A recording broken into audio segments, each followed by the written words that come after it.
கிறிஸ்துவுக்குள் பிரியமுள்ள சகோதர சகோதரிகளே, பலன் தரும் தேவன் எபிசோட் 1898 கர்த்தரை துதிக்கிறேன், மகிமைப்படுத்துகிறேன். இந்த நாளிலும் எரேமியா 15ஆம் அதிகாரம் 11வது வசனத்தை உங்களுக்காக வாசிக்கின்றேன். உன்னில் மீதியாய் இருப்பவர்கள் நன்மை அடைவார்கள், தீங்கின் காலத்திலும் நெருக்கத்தின் காலத்திலும் உனக்காக நான் சத்துருவுக்கு எதிர்ப்பட்டு உனக்கு சகாயம் செய்வேன் என்று மெய்யாகவே சொல்லுகிறேன். ஆண்டவர் தீங்கின் காலத்திலும் நெருக்கத்தின் காலத்திலும் சகாயம் செய்கிறவர்கள். தீங்கும் நெருக்கமும் ஒரு மனிதனை சூழ்ந்து கொள்ளுகிற பொழுது நம்முடைய உறவுகள், நண்பர்கள் நம்மை போட்டுவிட்டு ஓடிவிடுவார்கள். ஆனால் ஆண்டவர் சொல்லுகிறார், உனக்கு தீங்கு நேரிடுகிற பொழுது, உனக்கு நெருக்கம் நேரிடுகிற பொழுது நான் உனக்கு சகாயம் பண்ணுவேன்.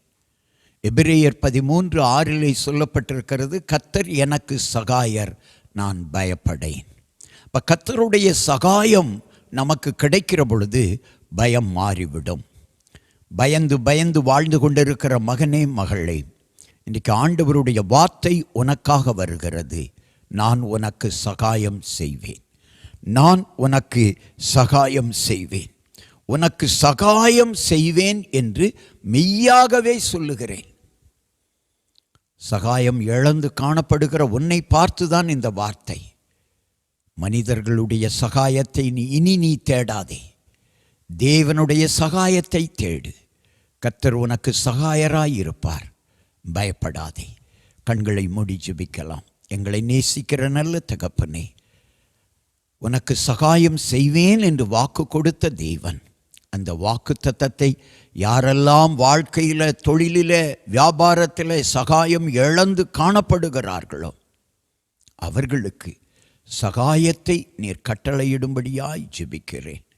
சகாயம் செய்கிற தேவன், சகாயம் செய்கிற தேவன் ஒவ்வொருவருக்கும் சகாயம் பண்ணுவீராக, சகாயம் பண்ணுவீராக.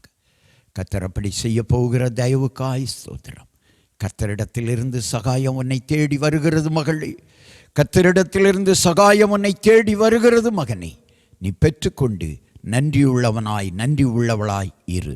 இயேசுவின் நாமத்தில் ஜெபிக்கிறேன் பிதாவே, ஆமென்.